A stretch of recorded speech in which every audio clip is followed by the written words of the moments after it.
आज हम बात करेंगे एक ऐसे टॉपिक के बारे में जो कि हर किसी ने अपनी लाइफ में कभी ना कभी फेस किया ही है। चाहे आप आईटी सेक्टर से हैं, चाहे आप आईटी सेक्टर से नहीं हैं, चाहे आप एक फ्रेशर हैं, चाहे आप एक एक्सपीरियंस हैं। और ये टॉपिक है ऑफिस पॉलिटिक्स। ऑफिस पॉलिटिक्स एक ऐसी चीज है जो कि आपके करियर को एक रिवर्स डायरेक्शन में लेके जा सकती है। ऑफिस पॉलिटिक्स का हर कोई कभी ना कभी शिकार होता है। जब आप एक कंपनी में होते हो सकता है उस कंपनी में आपका सब कुछ अच्छा चल रहा है, बट आप जब स्विच करके नई कंपनी में जाते हैं तो वहां पे भी हो सकता है आप किसी भी तरह की ऑफिस पॉलिटिक्स का शिकार हो सकते हैं। तो आज की वीडियो में यही बात करेंगे कि क्या हम ऐसे स्टेप्स ले सकते हैं प्रिकॉशनरी, जिससे कि हम ऑफिस पॉलिटिक्स से बच सकें या उसको अवॉइड करके एटलीस्ट जो हमारी परफॉर्मेंस है उसके ऊपर ध्यान दे सके। तो सबसे पहले तो आप ये समझिए, देखिए ऑफिस पॉलिटिक्स दो टाइप की होती है मेजरली। एक तो होती है टीम लेवल पे। टीम लेवल पे जो पॉलिटिक्स होती है उसमें स्पेशली क्रेडिट एक दूसरे का चुराने की बहुत कोशिश की जाती है। आप लोगों ने भी अपनी टीम में ये सब फेस किया होगा। हो सकता है कि आपसे कोई काम करवाया जाए, आपसे कोई प्रेजेंटेशन बनवाई जाए, या फिर कोई कोड लिखवाया जाए, या फिर कोई डैशबोर्ड बनवाया जाए किसी भी टेक्नोलॉजी का यूज करके। बट आप लोग कई बार फेस करेंगे कि वो जो क्रेडिट लेने का टाइम आएगा, जब वो जो चीज है जो आपने बिल्ड करा है, आउटपुट जो आपका है, जब वो क्लाइंट को दिखाने का टाइम आएगा तो आपसे वो पूरा क्रेडिट आपका मैनेजर ले लेगा। या तो वो प्रेजेंटेशन शो करेगा या फिर आपकी प्रेजेंटेशन में लास्ट में वो कुछ ऐसी चीज कर देगा कि जो पूरा फोकस है वो उसकी तरफ चला जाए। इसके अलावा आपके कई बार टीम मेंबर भी ऑफिस पॉलिटिक्स करते हैं। वो एक अपना खुद का ग्रुप फॉर्म कर लेंगे उस टीम के अंदर, और आपको, अगर आप एक डिफरेंट स्टेट से हो, या फिर आप एक डिफरेंट रिलीजन से भी हो, या फिर आपकी जो मदर टंग है वो डिफरेंट है, तो कई बार वो आपको अपने ग्रुप का पार्ट नहीं देना चाहते। इसके अलावा कई बार आप नोटिस करेंगे कि आपकी जो टीम है, आपकी टीम के अंदर कुछ सब ग्रुप बन जाएंगे 2 से 3 लोगों का या फिर 4-5 लोगों का, और वो आपके अगेंस्ट बातें करना शुरू करेंगे, स्पेशली आपके मैनेजर के सामने आपको नीचा दिखाने के लिए, क्योंकि आपकी परफॉर्मेंस से वो कहीं ना कहीं जेलस होते हैं। उसके बाद जो सेकेंड टाइप ऑफ पॉलिटिक्स होती है उसका जो सबसे बड़ा इंपैक्ट होता है वो होता है आपके प्रमोशन, आपके हाइक और आपके अप्रेजल साइकिल पे। कई बार इसमें आप फेवरिज्म को देखोगे, और वो जो फेवरिज्म है वो किसी भी बेस पे हो सकता है। कई बार होता है कि जिसका फेवरिज्म हो रहा है, जिस बंदे के लिए वो सारे आउटपुट आ रहे हैं, जिस बंदे को अप्रेजल मिल रहा है या प्रमोशन मिल रहा है, वो आपके मैनेजर की स्टेट का है। कई बार आप लोग देखेंगे कि आपका जो मैनेजर है जिसका प्रमोशन हो रहा है उनकी मदर टंग सेम है। कई बार आप नोटिस करेंगे कि उनके बीच में कोई ना कोई एक ऐसा कॉमन फैक्टर रहेगा जिसकी वजह से वो उसको प्रमोट करता है, आपका जो मैनेजर है या जो आपका टीम लीड है। इस तरह के आपने केसेस अपने अराउंड जरूर देखे होंगे। तो ये कुछ पर्टिकुलर लेवल हैं जो कि हर कोई फेस करता है अपने करियर के दौरान जब भी ऑफिस पॉलिटिक्स की बात आती है। अब मैं बताता हूं ब्रेक डाउन अपने 12 से 13 साल के एक्सपीरियंस का जो मैंने गेन करा है आईटी सेक्टर में।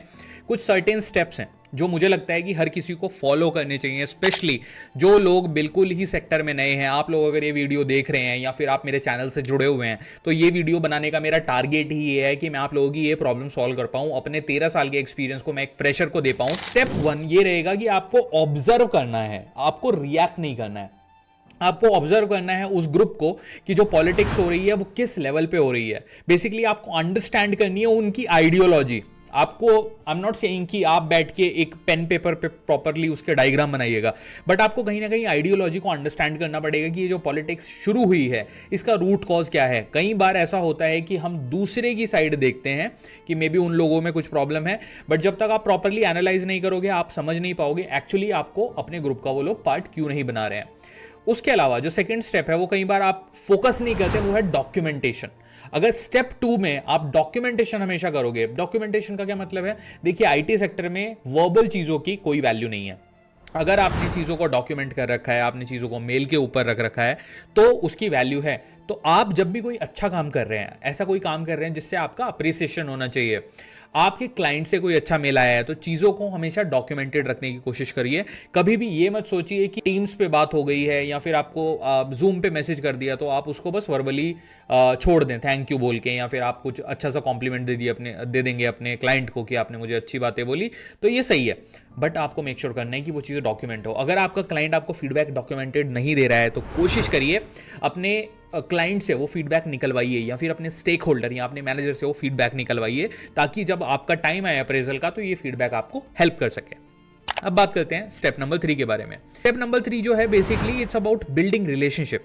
आपको ग्रुप नहीं बनाना है ऑफिस के अंदर, कभी भी ग्रुप बनाने पे फोकस मत करिए। अगर आप सोचते हैं कि मैं एक ग्रुप बना लूंगा, सुबह चाय पीने उन्हीं के साथ जाऊंगा, शाम को अपना सुट्टा मारने उन्हीं के साथ जाऊंगा, इस तरह की अगर आपकी थिंकिंग है देन आप लैक करने वाले हो। अगर आपने रिलेशनशिप बिल्ड किया, अभी दोनों में मैं डिफरेंस बताता हूँ। देखो, अगर आप एक ग्रुप का पार्ट हो तो वो ग्रुप क्या करेगा, आपको खाने के टाइम पे इनवाइट कर लेगा कि खाना खाने चलेंगे, तो सब एक दूसरे की तरफ देखेंगे और खाना खाने चले जाएंगे। चाय पीने का टाइम होगा तो चाय पियेंगे, एक दूसरे की तरफ देखेंगे, चले जाएंगे। अगर कोई नहीं भी आ रहा तो बाकी लोगों को घंटा फर्क नहीं पड़ता है। बट आप लोगों को इस तरह का ग्रुप नहीं बनाना है, आप लोगों को रिलेशनशिप बिल्ड करना है। रिलेशनशिप से मेरा मतलब क्या है, वो वाला रिलेशनशिप नहीं। When you talk to anybody जो कि आपको जेन्युइन लोग लगते हैं अपनी कंपनी के अंदर, या फिर जो लोग आपको लगता है कि ये लोग एक्चुअली में उस वेवलेंथ पे सोचते हैं जिस वेवलेंथ पे मैं सोचता हूँ, उन लोगों के साथ एक ऐसा बॉन्ड क्रिएट करना है, उनकी जेन्युइनली हेल्प करनी है, उनसे जेन्युइनली उनको सजेशंस देने हैं, या फिर अगर उनको कभी भी आपकी नीड पड़ती है ऑफिस के अंदर किसी टास्क में या फिर वो किसी सिचुएशन में है, तो आपको उनकी हमेशा हेल्प करनी चाहिए। स्पेशली आपके जो जूनियर्स हैं उनको कई बार गाइडेंस की ज़रूरत पड़ती है, उनके इंटरव्यूज शेड्यूल होते हैं, कई बार उनके कुछ और चीज़ें लाइन अप होती हैं, लाइफ को लेके कई बार उन लोगों को डाउट होता है। तो बीइंग अ सीनियर आप हमेशा मेक श्योर करिए कि आप उनसे कहीं ना कहीं इमोशनल लेवल पे कनेक्ट हो, क्योंकि अगर आप इमोशनल लेवल पे उनको सिंपैथी दोगे या फिर उन लोगों को एम्पैथी दोगे तो ऑब्वियसली वो लोग भी फेवर को रिटर्न करने के लिए फ्यूचर में आपके लिए कुछ ना कुछ अच्छा ही करने वाले हैं। स्टेप नंबर 4 होगा आपको स्मार्टली कम्युनिकेट करना है। स्मार्टली कम्युनिकेट का मतलब क्या है, आपकी अचीवमेंट्स को राइट टाइम पे आपको अपने मैनेजर को दिखाना है। इससे मेरा मतलब क्या है, जैसे फॉर एग्जांपल आपके क्लाइंट ने आपके लिए कुछ पर्टिकुलर अच्छी चीज बोली मेल के ऊपर, आपने कोई डैशबोर्ड बनाया या फिर आपने कोई कोड के थ्रू कोई फाइल बनाई जिसके ऊपर आपको अप्रिसिएशन मिला, आपको उस चीज को स्मार्टली हाईलाइट करना है। आपको ऐसा भी नहीं दिखाना है कि आप अपनी छोटी छोटी अचीवमेंट लेके अपने मैनेजर के पास पहुंच जाते हो, और आपको यह भी नहीं दिखाना है कि वो चीज किसी के नोटिस में ही नहीं आई है। आपको ये दिखाना है कि मैंने जो ये चीज़ पर्टिकुलरली अचीव करी है, मेरा डैशबोर्ड अच्छा था या मेरी रिपोर्ट अच्छी थी, तो इससे मैंने कहीं ना कहीं वैल्यू ऐड करी है।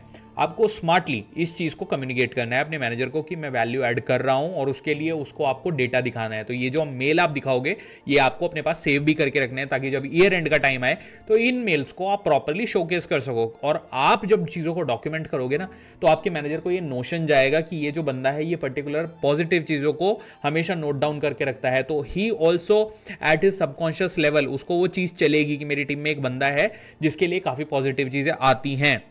वहां पे आपके पास एक एज होगा कंपेयर टू जो दूसरे लोग हैं।